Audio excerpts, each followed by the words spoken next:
Hey there, health and wellness fans. Good evening and welcome to episode 17 of the YCast, an early episode. Early episode, yeah. This is the first afternoon episode, right? Did I wake you up? You did wake me up, yeah. Absolutely. This is the podcast that is revolutionizing the way men think about their health and wellness and their well-being, one conversation at a time. I'm Tony. This is my partner, co-founder, Rob Davidson. Right, How are you? Pretty good. How are you today? Not bad? I'm awesome, man. Your skin is radiating today. I use a little skincare products. I have a routine, you know.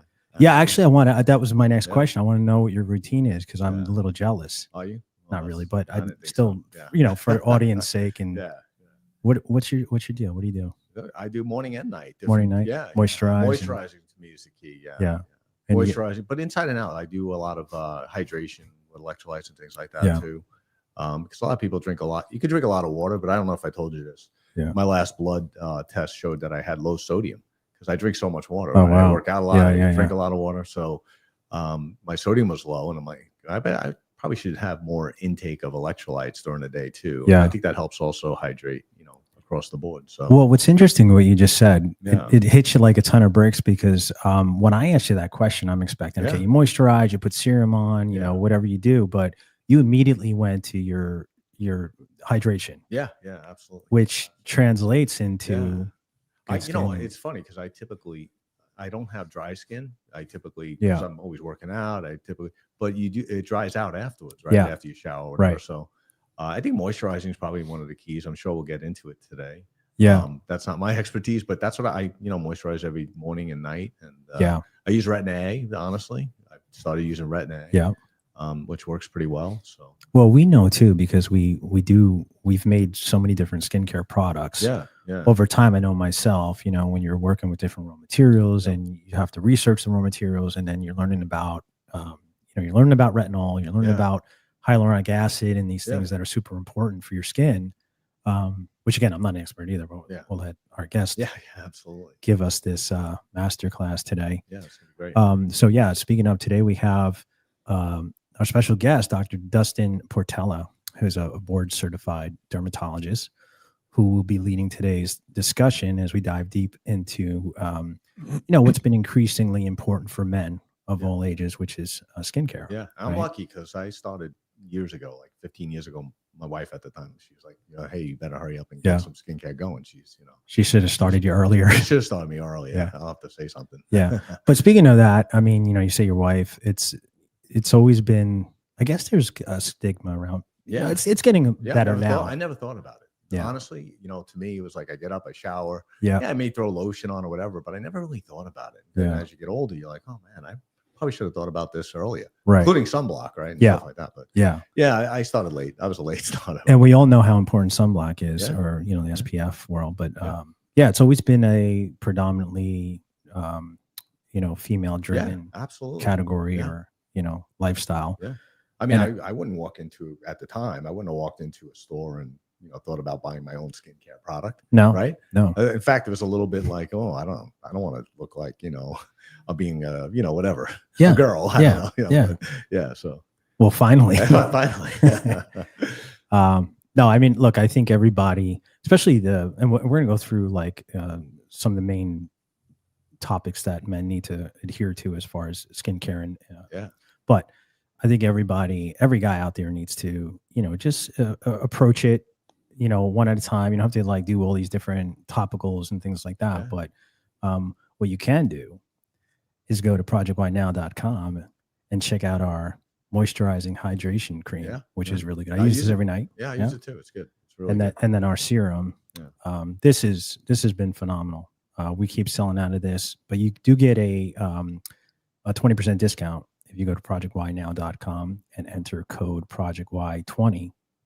You can do that. So I wouldn't bathe in it like you do, though. I mean, I don't think that's I need it. But I'm losing all of these. What do they call them? Crow's feet. Crow's feet. Right. So let's bring Dr. 𝗤𝗡𝗡 in. I think that's a great idea. Yeah, let's do it. Hey, Dr. 𝗤𝗡𝗡𝗡, how are you doing? I'm doing great. Thanks, gentlemen. It's nice to be here. Yeah, good to have you. We're lucky to have you today. We are lucky. I've got something on my mic here. Okay, it's running my skin.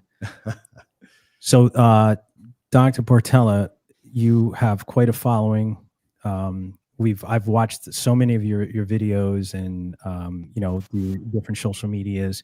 Very educational. It was funny because as I was putting the draft together, you know, I was using a lot of your content and some of the things you were saying, educating me as I was doing that. But we're definitely lucky to have you. And I was wondering if you could, you know, just give a little background, a little experience that you have, and maybe like your overall philosophy on skincare for men in particular.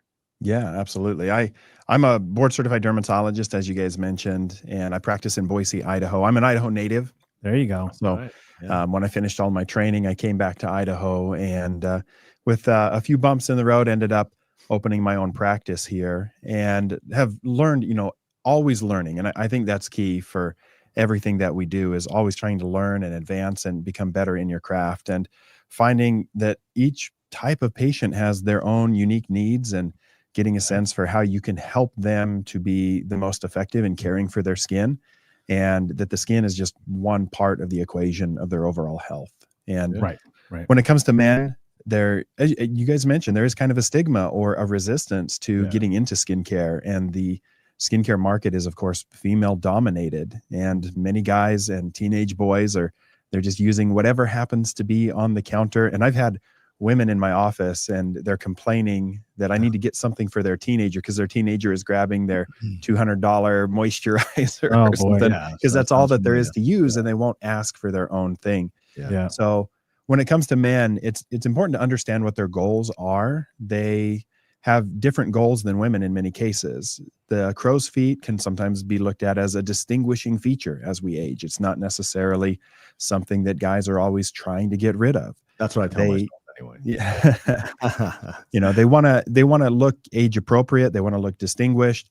They want to still be able to compete in the job market. There's a lot of guys who they're getting up in their career. They're public facing. They're in a sales job, maybe real estate, and they don't want to look older than they really are. And they have to compete against the younger generation of people entering the workforce. And they're starting to want to take care of themselves more and more. So my philosophy on men's skincare is really to keep it simple, because with anything, if we make it too complicated, they're unlikely to succeed. They're not going to do it. Whereas, you know, depending on what a guy's hobby is, they may have no problem, you know, tearing apart an engine and putting it back together or something, and following a million different steps. But when it comes to skincare, we really want to try to keep it simple, help them meet their goals in as few of steps as possible, and then often combine that with lifestyle changes that are going to make a difference in the way that their skin looks as well. That can be things like sleep, diet, hydration, and all of that plays a role. And when you build it in a way that they know it's going to help them not only look better, but feel better and perform better in their occupation or their hobby, it's easier to get them to buy into that. No, that makes a lot of sense. And usually with anything like working out, we talked a ton about like fitness and stuff. Once you and with anything, once you break through that ceiling and you start actually feeling better, that's when it clicks for guys, especially.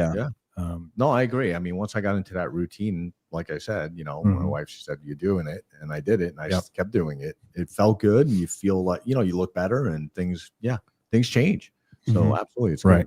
And I do want to point out something else you said, Dr. Portela, was the keeping it simple, right? Because even as far as even the packaging goes, when we were developing our products, you know, I was going to these shows and meeting with vendors, and they're all like, "Oh, you need this, you know, funky little stick and doing this and doing." I'm like, you know, let's just have the guy dip their hand in the jar, put it on their face, and we're good to go.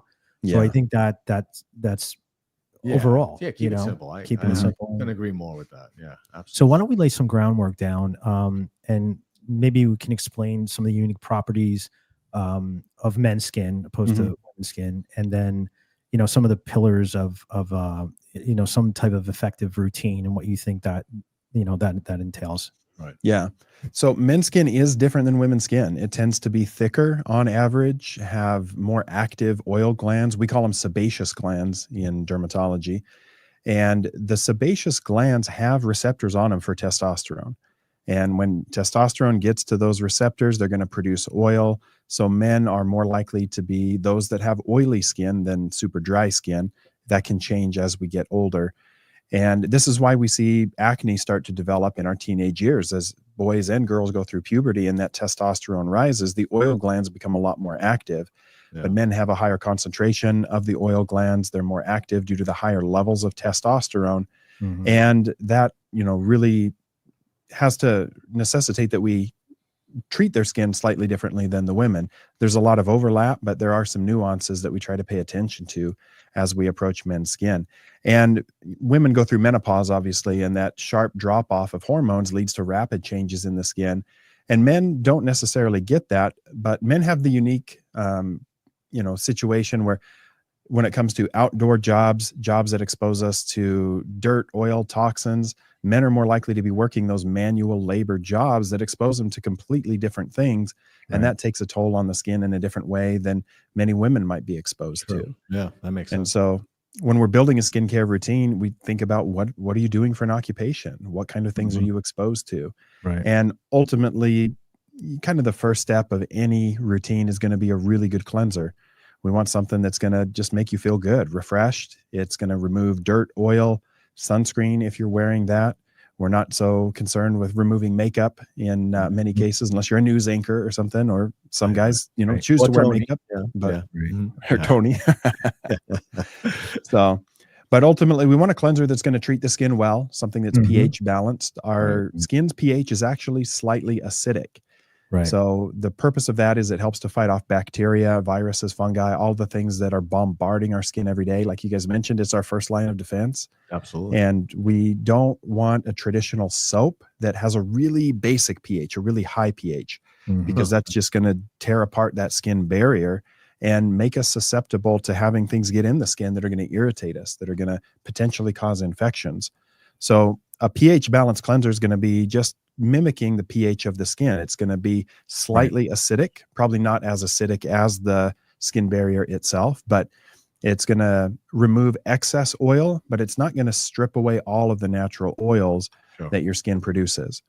But we want the skin to feel clean, but not tight, dry, that squeaky feeling like all the cleansers or soaps that I used when I was a teenager. I don't know about you guys. When I was trying to fight acne, it was like, if it, you know, the tighter and squeakier my skin could be, that must be more effective. And that's just not the case. Right. And not to mention, I know when I was growing up, you go through that stage where you're getting pimples and you're using Oxy 10 drying out your skin with all that stuff. Or glycerin bar soaps and stuff that was so dry, you know.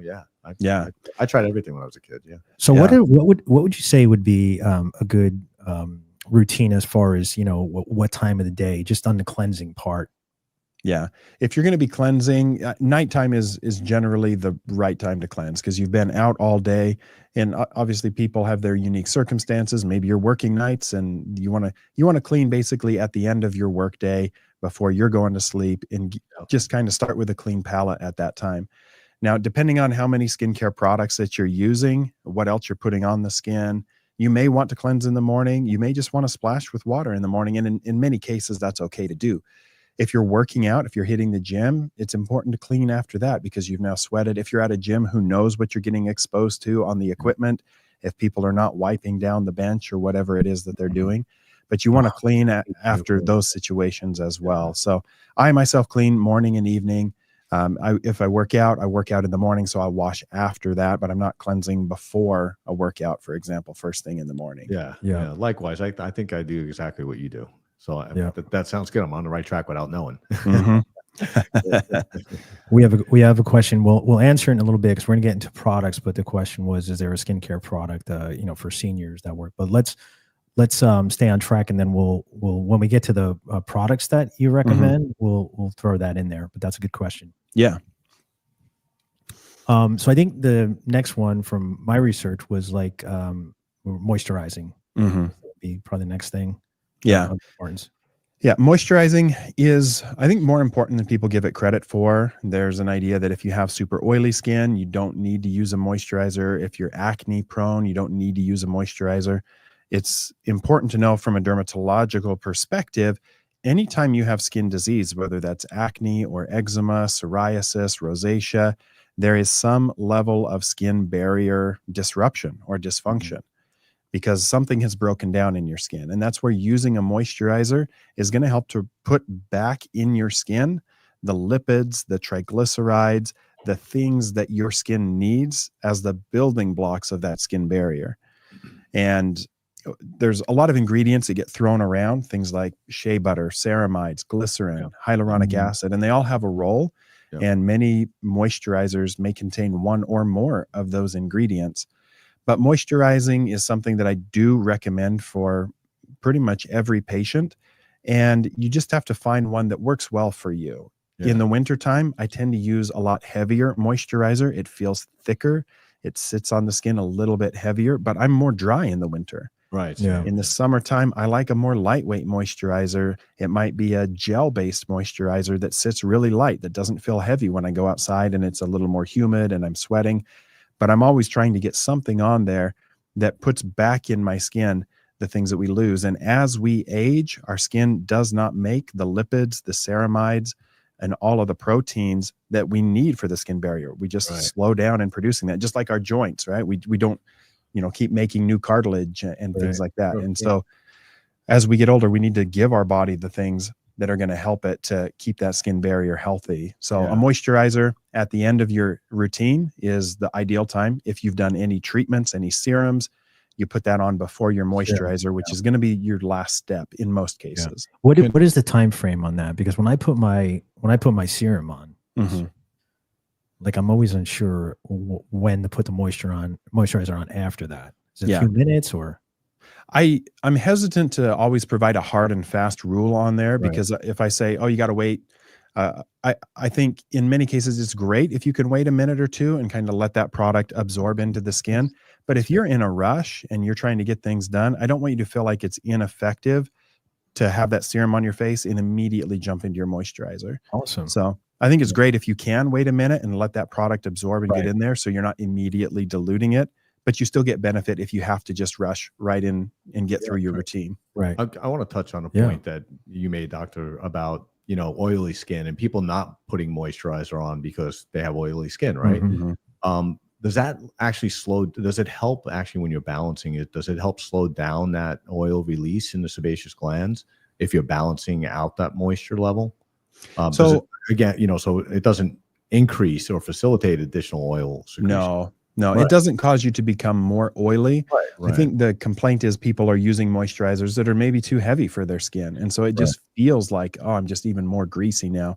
But your skin, it's not a feedback loop. Whereas if you put that on there, your oil glands are going to say, oh, I don't have to do any work anymore. Remember, the oil glands they're controlled largely by testosterone, by our hormones.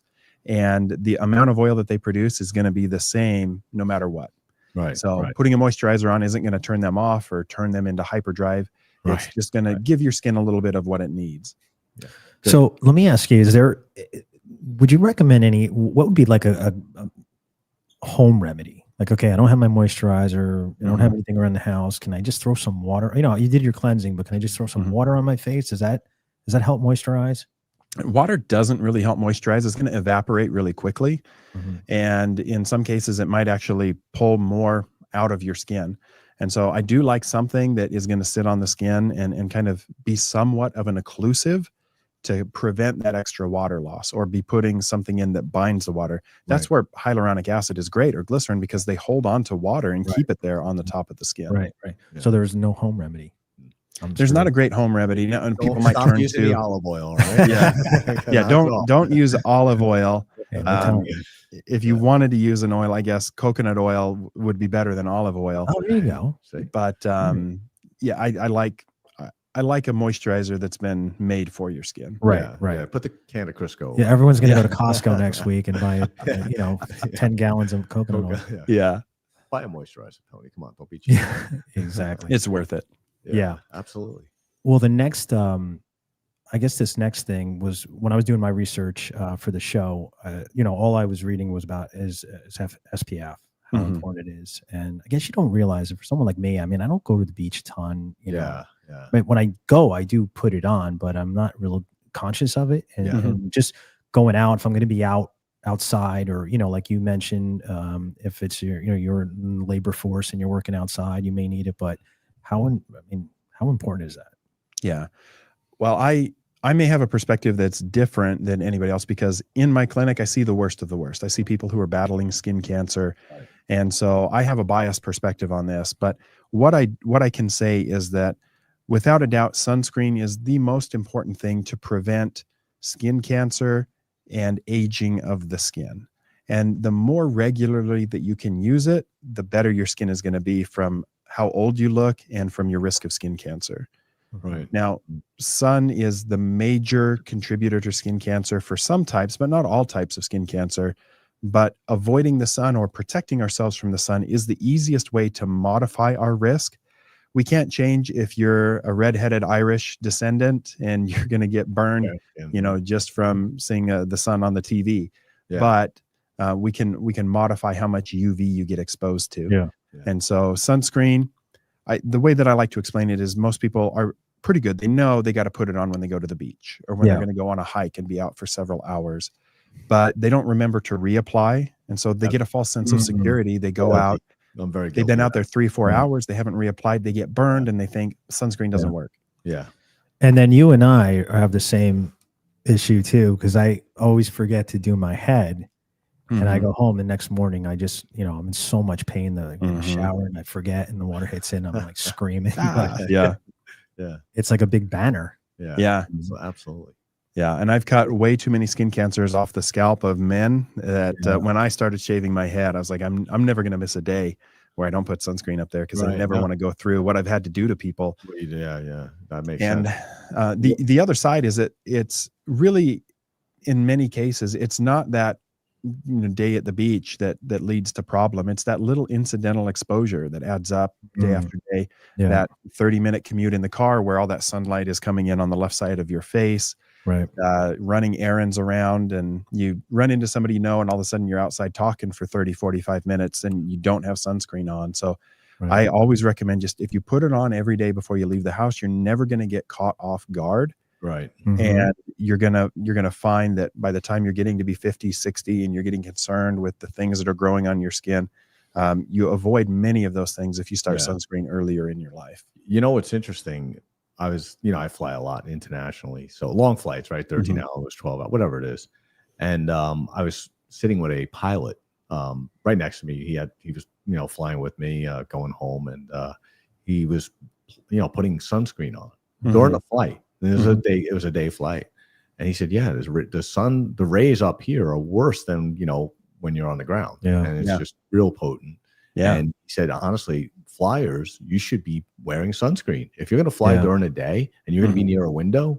He said you should have sunscreen. Pilots have a high incidence of skin cancer. I did not know that. Interesting. Yeah, it's one of the highest occupations with skin cancer. And I was really shocked. And I always have a window seat. Yeah, so I know you do. I know. Thank you for blocking the sun. But yeah, so you're my sunscreen. But so I actually started thinking I should start putting sunblock on during flights. Just one of those things you don't think about. I mean, I wasn't even thinking about it. But and I did not realize how high the incidence was. But you just you verified that. That's interesting. Yeah. So they definitely have a higher incidence. They're also exposed to more cosmic radiation, right? Sure. That's true. They're up there. There's less of the atmosphere filtering out all sorts of different radiation, and all of that plays a role and takes a toll on them. But again, the modifiable risk factor is going to be that ultraviolet light that sunscreen blocks. Yeah. So now I do that. See, you learn. Well, speaking of skin concerns, we should talk about some, common things that, guys deal with. You missed a couple of questions on the like some Lisa, I think, asked about moisturizer. I don't know if you want to tackle that now, or it's during the middle of. Can you read it? Because I'm blind. So what ingredients are important to have in a moisturizer? The main things that you're going to look for, you're going to see ingredients like glycerin. Glycerin is essentially like a sugar that binds onto water. It's very hydrating. You can get pure glycerin and even use that. It's going to feel a little sticky. So that's why it's usually better to have that formulated in a moisturizer. Things like shea butter, ceramides, those are going to be good ingredients. You'll find some moisturizers made with argan oil, jojoba oil, and then we have the even things like urea can be a really good moisturizer. And those are the things that I recommend for really dry skin patients that their heels are cracked or their elbows are just, looking like a desert sandbed. Urea can be really good. So those are kind of the range of things. And, in many cases, you're looking for ceramides, hyaluronic acid, glycerin, and those are going to do a really good job for many people. Great. Actually, you know, you just said something that made me think of something. As you said, like, you know, cracked heels and things like that. So I know you go into a store and there's, you know, facial moisturizers, body moisturizer, and all these things. Can you just use a facial moisturizer for your elbows and your you know, your feet as well? Or yeah, absolutely. You're going to get benefit from it if you do that. The reason that many people don't use a facial moisturizer on the body is because most facial moisturizers are going to cost a little more money. They're going to come in a smaller size. And so just buy a big tub of a body moisturizer. And it's also fine to use that body moisturizer on the face. So again, we're trying to keep it simple for guys. There's a lot of flexibility. And just because something says it's for the face, it can still be used on the body and vice versa. Yeah, I like that. And then there's another question. Yeah. Is there any skincare products that can help seniors whose skin bruises easily? Yeah, this is maybe elaborate on that if you don't mind. Yeah, about, you know, why skin bruises as you get older, and you know, once we hit the age of 30, we're always making collagen in our skin. Collagen is produced and it's broken down, and collagen gets broken down through sunlight exposure. That's where wearing sunscreen may help preserve some of your collagen. If you're drinking alcohol, if you've got a bad diet, you may not be giving your body the building blocks it needs to make more collagen. But it's one of those processes where the production of collagen versus the degradation of collagen, that balance starts to shift, and we lose about 1% of our collagen per year after the age of about 30. And when women go through menopause, that even accelerates for them. They may lose up to 3% per year. Wow. Jeez. All of that collagen in the skin is the padding. It's the protection around the blood vessels. And if you are losing that padding and you bump something, the blood vessel is much more likely to get damaged, break open, and form a bruise under the skin. And I see it every day in my clinic where somebody has bruises all over their arms and they're like, I don't even know where this came from. Yeah. So in trying to protect collagen, we often will recommend sunscreen or sun protective measures like wearing a long sleeve shirt. And there's a huge difference in my old farmer and rancher patients who wear those long sleeve shirts every day. The cutoff at their hand to their arm, it's night and day different. And they're bruising all over their forearm maybe, but up above their shirt sleeve, if they're wearing short sleeves, is pristine. Yeah. So sun protection's huge. Retinol can be formulated in body lotions as well. And that is something that signals your cells to make more collagen. I just saw a patient today, and I'm not sure about the diagnosis yet, but everything pointed to we don't see this very often, but scurvy. Oh yeah. Wow. But, Pirates. The old pirate disease. But I asked this patient about their diet, and they wake up and I'll have some toast, and they just kind of walk through what they're eating. I'm like, you're not getting any fruits in your diet or anything.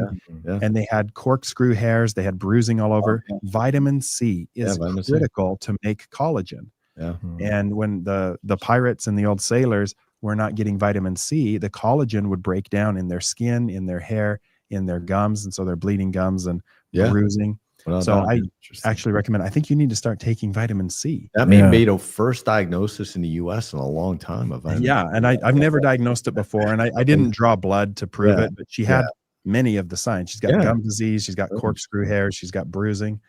So I'll never watch Pirates of the Caribbean the same. Staying with the collagen, I know a lot of people are buying collagen and supplementing it, putting it in drinks and ingesting it. Does that do anything? I mean, does it help support collagen growth? It's a peptide. I mean, there's peptides in It's there. a peptide, yeah. So hydrolyzed collagen peptides, they have to be hydrolyzed. They're broken down. So when you consume an animal collagen, if it's bovine or fish collagen, it's not getting in your body and going directly to your skin in that form. However, there's been a number of studies done now, and the meta-analyses, the big reviews of these, in my reading of the literature, on balance, it does seem to improve the skin, the radiance and the elasticity of the skin. And there's evidence that one of these peptides, hydroxyproline, might actually act as a signaling molecule when it gets in the body. So your body sees that, and it triggers your body to say, hey, we got to remember to make collagen here. And hey, we have all the building blocks now because they just consumed it. So they're coming in as these amino acids, these peptides, and the body has the reserves now that it needs to make the collagen and the signals in order to make it. So I do recommend collagen supplementation for my patients who are complaining about bruising. There you go. That's a perfect. That's great. And anything, I know I'm deviating from your outline. No, Tony, you're not. So yeah, I get yelled at all the time, but no, I'm just kidding. Red light therapy, I've heard a lot about too. I don't know a lot about it, but I know a lot of, not dermatologists, but I see a lot of people that go to their, they go get a facial and they're using red light therapy with that. Estheticians are, promoting it. What do you think about that? I do like red light therapy. I have one at home that I stand in front of a red light panel. I'll do sauna at night and then step in front of my red light panel. Red light and that far infrared can penetrate through the skin. It has some anti-inflammatory benefits. It can boost the function of your mitochondria. And it's one of those things that if you are relying on that solely as your, skin protective mechanism, I think you'll be disappointed. Right. But if you're doing the other things that are helpful, if you're eating a good diet, you're well hydrated, you're reasonably protecting your skin from damage to UV or other things, and you want to add red light on and you can do it consistently, I think it's worthwhile. But don't neglect everything else and think red light's going to save you. Right. No, good point. Good point. Thank you. Even when you're in the red light district, Rob. Yeah. You're going to pick up something else in the red light. Yeah, exactly. We won't Yeah. talk about those skin conditions. But there's a lot. I mean, just been reading a lot about red light therapy. Yeah. I'm a fan. Red and blue. I guess blue light is for inflammation more, though. Is that accurate? Yeah, red light can help with inflammation. The blue light is good to target bacteria. Okay. So if you have acne, blue light can be really helpful to actually help to reduce and kill some of that acne causing bacteria. Okay. So get red lights and get blue light. Get whatever you can get, Tony. Yeah. So hurry up. So, doctor, do you do these procedures in your office? We don't have a red light in my office that we use, but I have recommended it to patients. We have a way for our patients to purchase a home red light mask that gets shipped to them if that is something that they're interested in, but we haven't brought it into the office. Okay. Cool. Did it come with speakers and music and all that? Or it should, right? It should. That'd be good. Yeah. Well, some of the other things that a lot of men deal with are, number one, I know when I was younger, I dealt with razor burn. Ingrown hairs. Those are stubborn things. Yeah, absolutely. Yeah. It's a challenging condition, and it depends. Some ethnicities are going to be at higher risk for this. We have, of course, long technical names for them in dermatology. If it's on your neck, pseudofolliculitis barbae. If it's on the back of your neck, acne keloid nucae. And the general recommendations, if you struggle with a lot of shaving burn and razor bumps, is it's really good to prep the skin before you shave. So a hot towel or a steam shower, something, and take a cloth and kind of loosen up those hairs, get them to not be stuck down to the skin. So they're standing up a little bit more. They'll be picked up better by the razor. If you really have a lot of bumps, there is some benefit to using razors that have fewer blades. These multi-blade razors are great. They do a great job, but they can pick up the hairs and cut them to the point where when they fall back down, they're underneath the skin. Right. And then you're more likely to get an ingrown hair as that starts to grow back out. So when somebody struggles with this, I'll often tell them to prep the skin, use a good lubricant on the skin, a shaving cream or other type of lather, and then use a single or maybe a double razor and shave only with the grain of the hair. So if you shave with the grain of the hair, it may leave you more prone to seeing a 5 o'clock shadow. But if you start, turning the razor and then going back up against the grain, you're going to be cutting that hair so short, you'll increase the risk of getting those shaving bumps. And so, does your skin get conditioned to the way you shave over time? Yeah, it does. It gets conditioned to it. Your skin just kind of gets used to that. And I notice a difference because I shave my head every couple of days, and every once in a while I like to use a razor and just get a really close shave.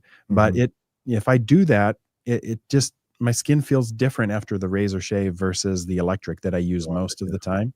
Yeah. And so it does benefit you to kind of get used to a routine and stick with it, and your skin responds better that way. Yeah. Right. I don't use shaving cream actually when I shave. I use hair conditioner. Yeah. It works. It works great. It works better than, for me, it works better than shaving cream. I use moisturizer. Yeah. Okay. There you go. That's good too. Works best. I found a really good oil cleanser. Like it's a facial cleanser, but it's a oil base, and it so nice. My favorite thing. Yeah. Okay. I'm gonna have to try that one too. Sounds luxurious. Yeah. So what happens if you come in, patients come in, they have damaged skin.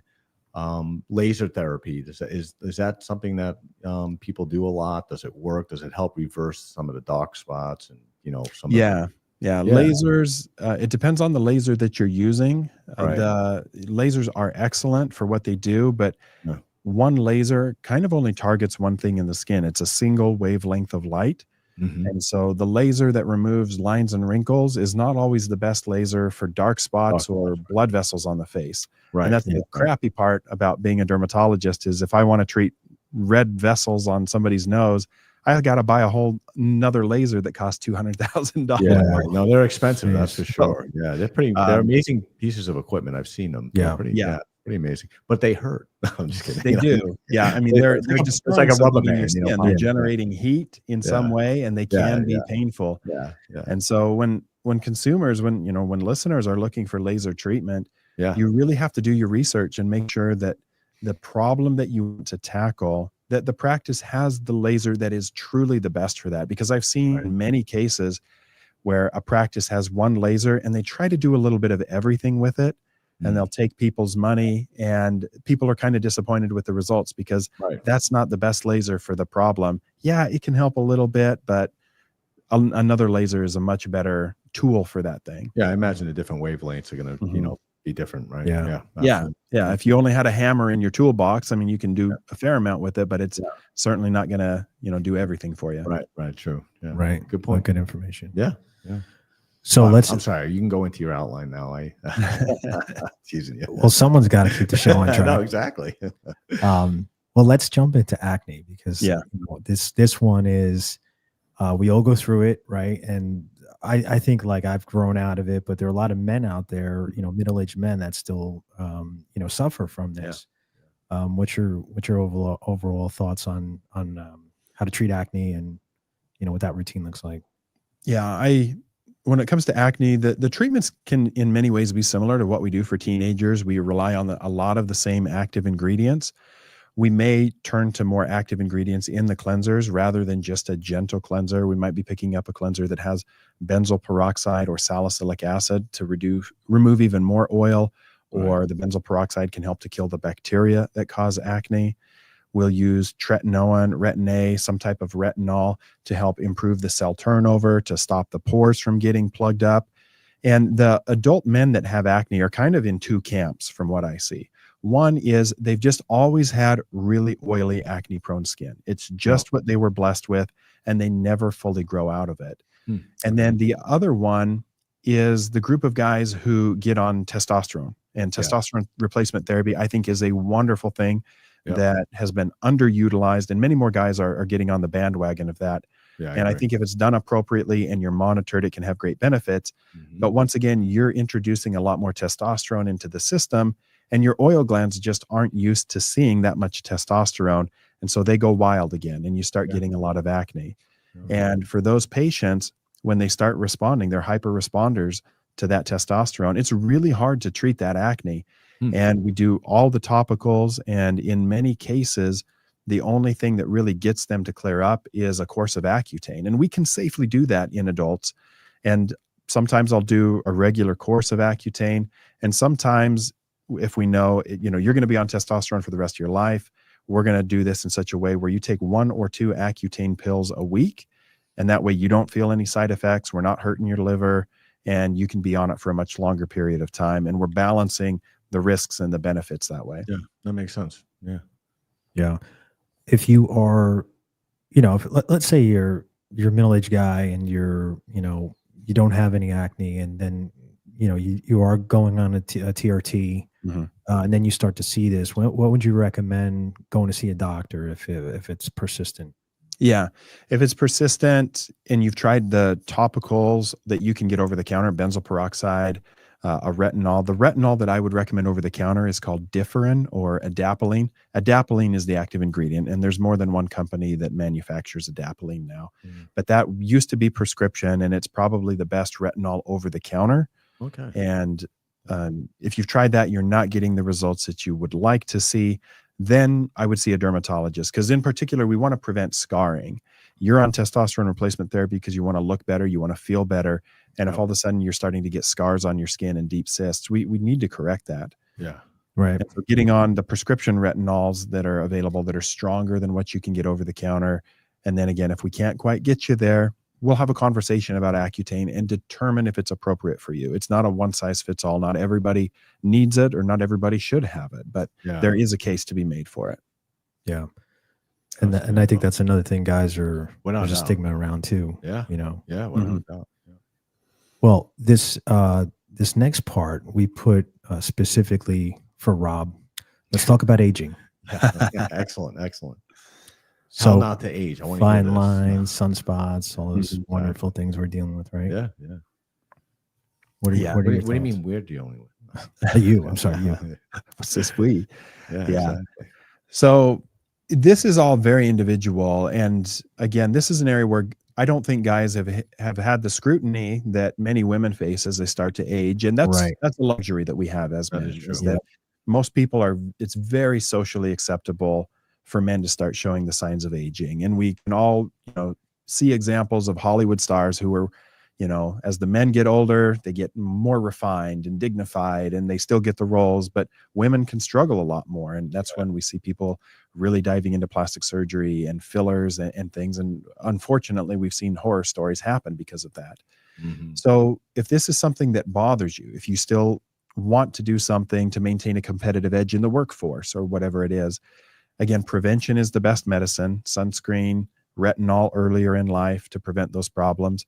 But to start with fine lines and wrinkles, if you are really prone to getting deep forehead lines or that furrow between your eyebrows, Botox for men is a great treatment. It's underutilized. Many guys are not pursuing it, but the Brotox, as we call it, is I like that. Brotox can be really helpful to help limit that. And again, I would recommend going to somebody who knows what they're doing.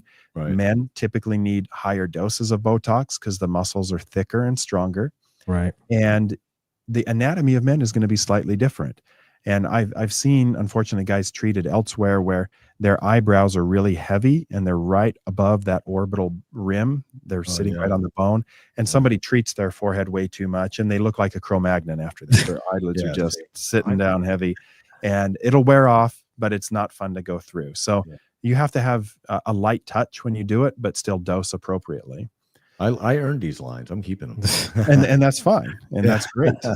If somebody wants to even just soften them. And that's the thing that I do is I've never frozen my own forehead, but I've done Botox. I do it once or twice a year. So right now, I haven't done it for probably 8 months and I'm okay with that. Yeah. But I'll do enough to just soften it, to slow down that movement, slow down the wrinkles. And I don't freeze my forehead, and I'm not pursuing complete elimination of the wrinkles. That can work really well. We don't do a lot of fillers on guys in my practice. Other practices in other areas of the country may, but there's a role for that if somebody wants to pursue it. Yeah. But sunscreen and retinol will do a lot for those fine lines and wrinkles. If you want to slow down the development, and then if you'd recommend, like, if you're dealing with that, you want to try to fix that or pay attention, that you'd say retinol would be. Retinol's a great place to start. And retinol is kind of the jack of all trades. It's going to help with your fine lines and wrinkles. It can help to turn over dark spots on the skin a little bit faster and reduce the appearance of that. It'll improve the texture and the tone of your skin. It may decrease the appearance of your pores. So it really does a lot of things. It's one of the most effective things men can do in a skincare routine to delay or prevent the signs of aging. What's your thoughts on the niacinamide, like serums and things like that? Niacinamide is another one of those that has many benefits. It may also help with acne, fine lines and wrinkles. There's a role for it in pigmentation. It's not nearly as strong as retinol for many of those things. And the thing that we see now is there's some great cosmetic formulators out there when they're making these products, and they're putting in the hyaluronic acid, they're putting in the niacinamide right along with your retinol. And that's great for men to simplify that routine, get many benefits on the skin in a single step. Yeah, that's a great idea. I like that. Yeah. But we talked vitamin C earlier. That I would think that's overall, you can use that for all of these ailments, correct? Yeah, vitamin C is going to play a role in that as well. My skincare routine is pretty simple, but I do a vitamin C every morning and I do a retinol at night. The vitamin C is going to act as a antioxidant. It may help to build collagen as well. It may help to reduce the appearance of dark spots, but ultimately, when we get damage to the skin, whether it's a free radical caused by ultraviolet light, whether it's dirt, toxins, pollution at your work environment, the free radicals that get bouncing around in your skin that might damage your DNA, that might lead to collagen loss, fine lines, wrinkles, dark spots, vitamin C can help to gobble those up and take them away before they can do any damage. So I really like a vitamin C in a skincare routine, and that generally should be done in the morning before you put on your sunscreen. Right. Okay. And there's a lot of, we were talking about serums earlier, but there's a lot of serums out there I see with vitamin C. Yeah, there is. There's a lot. I've seen that too. Yeah, a lot of different types of vitamin C that the formulators might use. Right. L-ascorbic acid or ethyl ascorbic acid, things like that. And some might be better than others. Some might work for your skin better than someone else's. So again, it's something where you look and make sure you find something that works in your price point and that feels good on your skin and that you're seeing results from. Yeah. And that's a good point. Not every product works for everybody, right? Right. So everybody has, so we all have our differences in our skin, and what works for me may not work for you. Right. So you just got to try it out. It's trial and error, really. Yeah. See what's better. Well, speaking of that too, when I was a kid, my mom always told me like exfoliate. She had these like sponges in there that were like 20 grit sandpaper that I grew up and I got so used to like, exfoliating in these areas where I saw there was like, a buildup of oil. And then I noticed as I was getting older, my skin was getting so dry in these areas. And I just think I ruined my skin. But with that said, what are your thoughts on exfoliation? Yeah, I was the same as you. When I was a kid, high school, and then in college, I didn't know what to do with my skin. And it was somewhat embarrassing as I had a college roommate, and he just looked at me one day and he's like, dude, you've got to moisturize. Like your skin looks awful. And I really did. I had flakes of skin. When you hear that from another guy, from another guy who also didn't take care of his skin, but I'm I knew it was a problem, and now people are saying something. So exfoliating has a role, but on the face, I like chemical exfoliation rather than physical exfoliation. I don't like, using something gritty and trying to strip off skin. Right. And so this is where you get into things like glycolic acid, lactic acid, mandelic acid. These are very light acids on the skin that will help to remove dead skin cells. And there's a lot of over-the-counter products that have low percentages of these so that you can use them a couple of times a week, kind of get a nice little refresh, but not completely destroy your skin. Right. You had a question I saw come up too.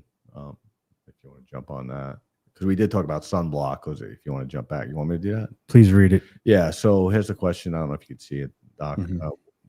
What do you think of the new surgery-free treatment for skin cancer? I think it's called Gentle Cure. Yeah, I'm very familiar with it. When I was in residency, we used a lot of radiation treatment for skin cancer. This is radiation treatment for skin cancer. Okay.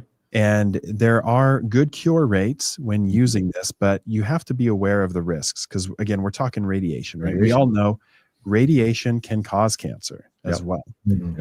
So when this is the conversation that I have with patients, and this is a conversation that each individual has to have with their own doctor to determine what's best for them. Right. But right now, surgery is still the gold standard for removing skin cancer. And when you get a skin cancer on the face, we use a procedure called Mohs micrographic surgery, MOHS. And I won't go into the nuances of why it's the gold standard, but it is the gold standard and has been for 50 years. And we have complete margin control. We look under the microscope and we know with certainty that we got the cancer out. And the cosmetic outcome of Mohs surgery is excellent because when we get trained in Mohs surgery, we get trained in facial reconstruction as well. So we can do skin grafts and flaps and some pretty crazy things to rearrange tissue and make that area almost invisible after the skin cancer is cut out. Very cool. Yeah. Radiation is where we do a targeted dose of radiation to the area of skin cancer. And the energy is not deep enough that it's going to go all the way through your skull into your brain and cause brain cancer. It's only penetrating a few millimeters in the skin. and we can control how wide it is. But when we look at a cancer on the skin, we have to guess how wide it goes. And when we cut it out, we go check it under the microscope. And if it goes wider than we think, we go back and cut more. Right. Yeah. When we target an area for radiation, we're guessing how far that goes. And if we guess wrong and the cancer is larger than it looks on the surface, we're going to miss it, and that cancer is not going to be cured. Right. Right. And a lot of young people like the idea of radiation because they don't want to go through surgery. They don't want to miss work. But if you're in your 30s, 40s, 50s, and you get radiation, even if it cures that skin cancer, it may put you at risk of developing another skin cancer in 15 or 20 years. Yeah. And now when a skin cancer occurs in an area that has already been radiated, it can be much more difficult to treat. And you're not a candidate for radiation a second time in the same area. Interesting. We're not checking the margins after it's done. You get 15 to 20 radiation treatments, and then we just look with our eyeballs and our magnifiers every 6 months to see if that skin cancer has come back. And there is a misconception that radiation is not going to cause a scar, but radiation will wipe out hair follicles, it will wipe out the oil glands, and it will change the texture of the skin. So even radiation can cause a scar.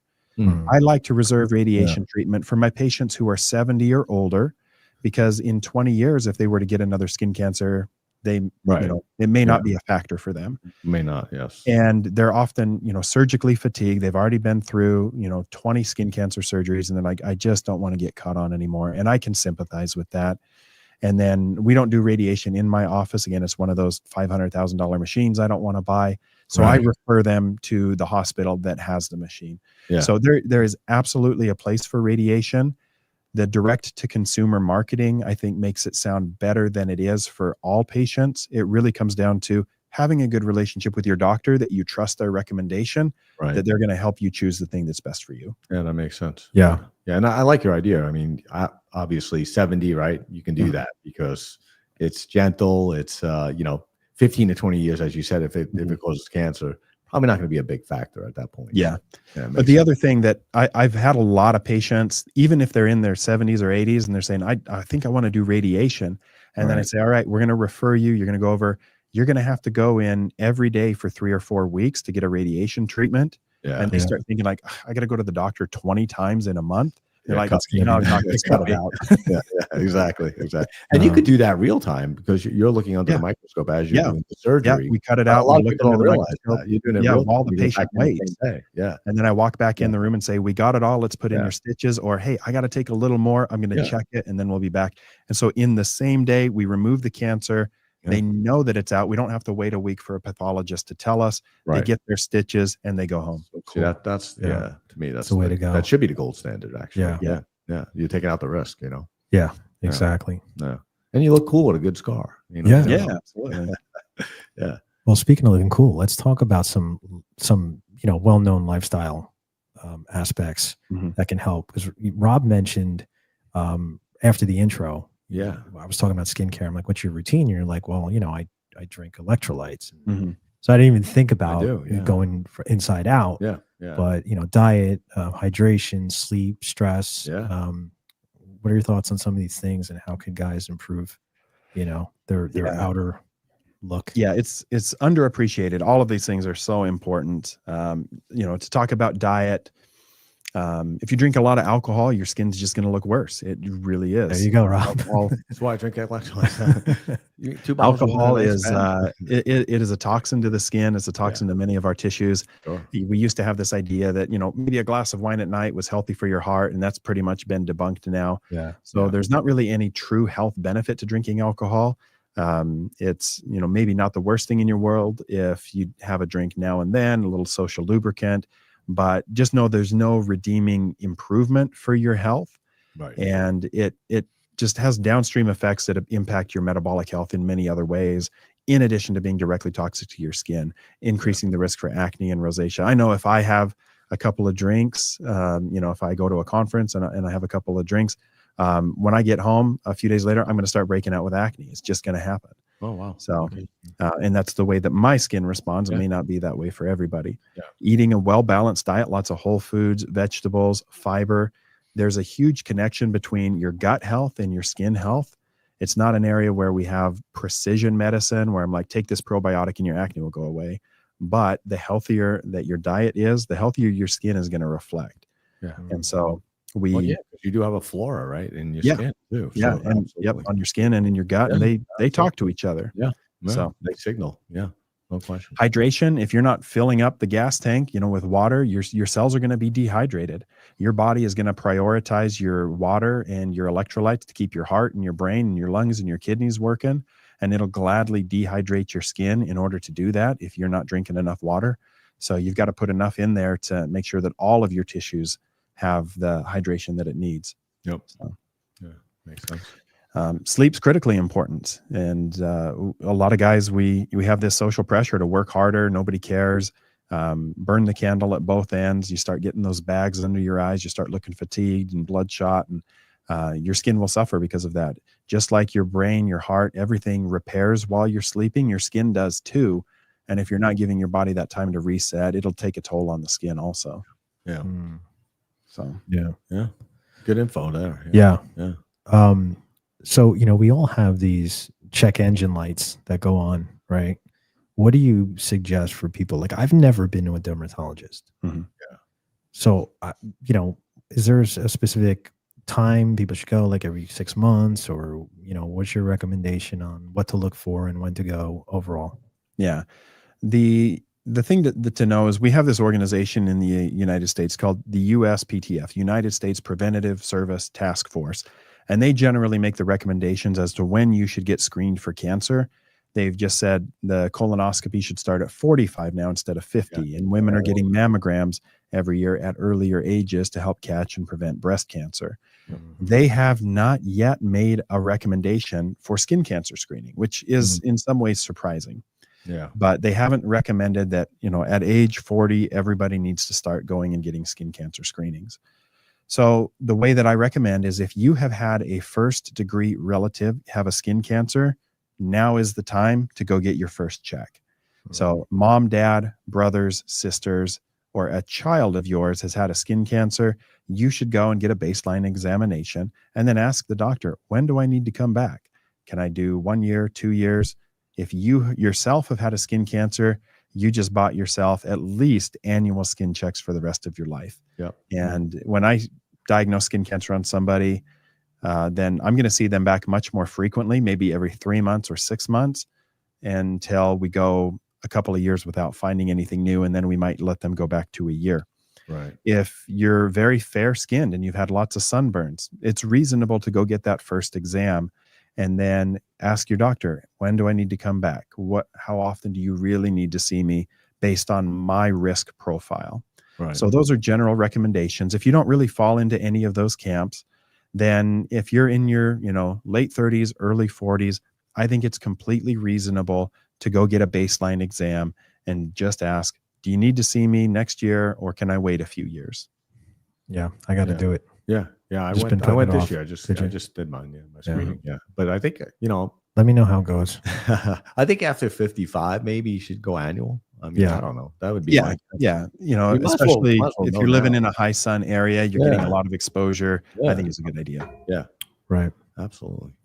We talked a bit about ingredients, but there's still a bunch of things on labels that I think people are unaccustomed to reading or even understanding. Yeah. And we always see this thing. For as long as I can remember growing up, you see hypoallergenic, and I still don't know what the heck it means. But at the end of the day, there are 2 or 3 buzzwords people should look for on a label to know that that's what I'm looking for type?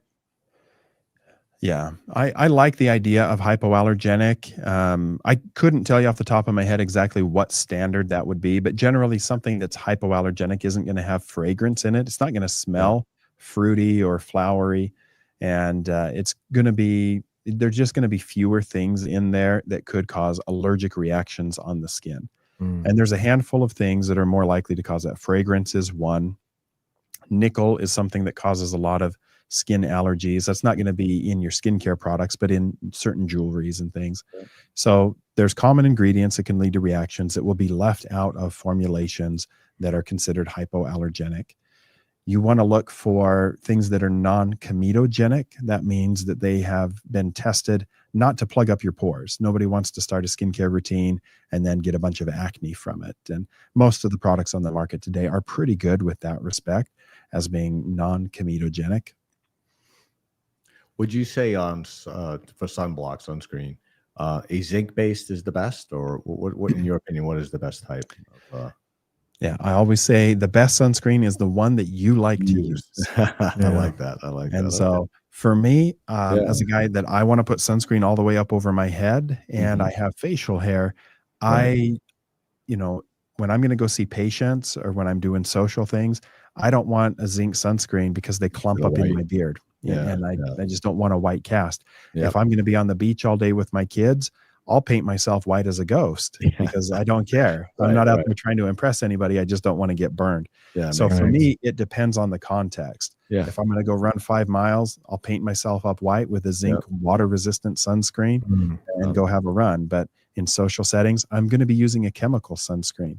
For people that have darker skin complexions, chemical sunscreens are going to be a lot more elegant, not leaving a white cast on the skin.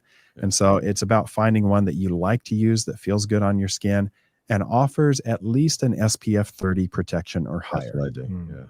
Okay. And reapply, because I don't. That's what we're saying. I don't reply. That's my biggest problem.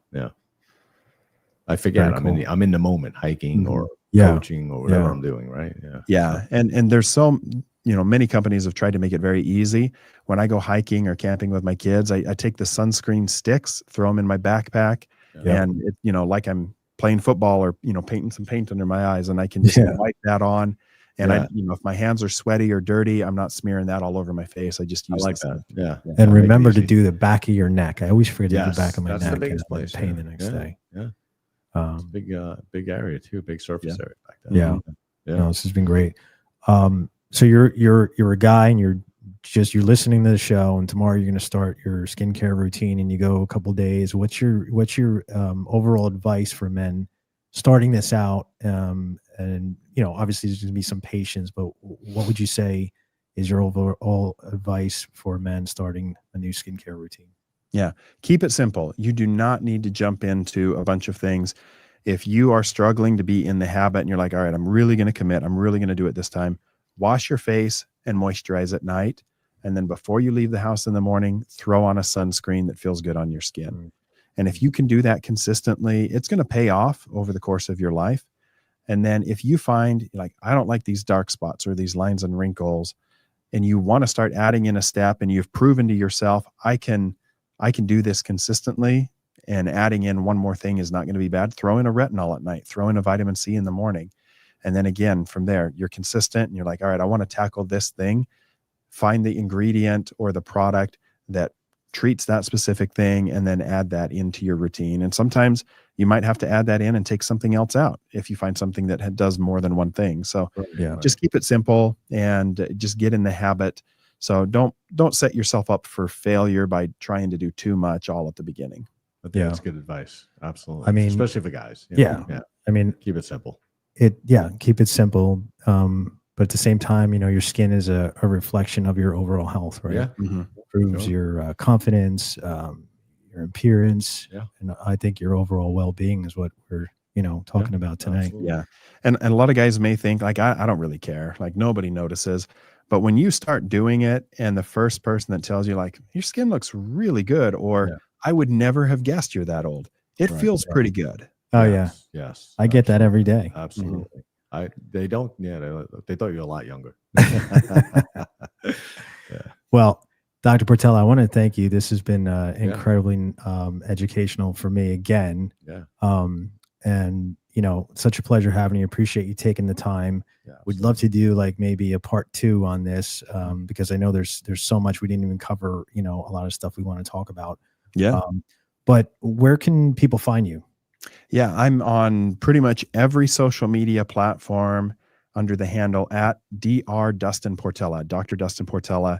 And then I have a podcast as well called Skinfluence, where we talk about everything skincare, but we work in all of the total body health type topics as well. Very cool. And so a lot of synergy between the things that we've been talking about today. But you can send me messages. I try to be really in touch with my community and understand what your needs are and address those through the content that I make. That's what we love. That's what Project Y is about.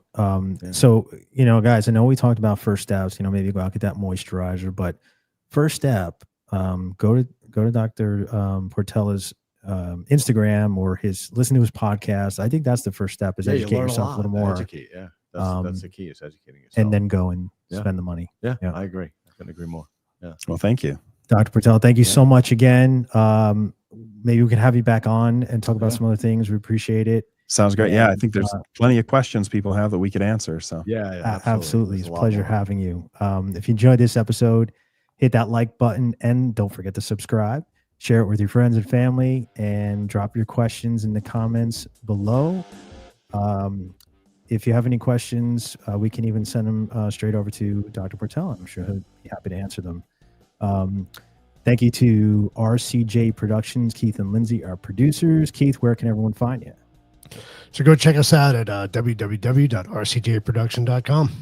Awesome. Guys looking to start a podcast, or, you know, need some help setting up a studio, doing some audio, video. These guys are the best at it, and they can help you. You can check us out at projectwhynow.com, on YouTube channel at the Ycast, Facebook Project Y, Instagram, LinkedIn, and TikTok Project Y Now. Guys, we'll see you, I think, September 10th. Yep, absolutely. Yeah. Thanks again, Dr. Portela, and see you guys next time. Take care. Thank you. Thank you.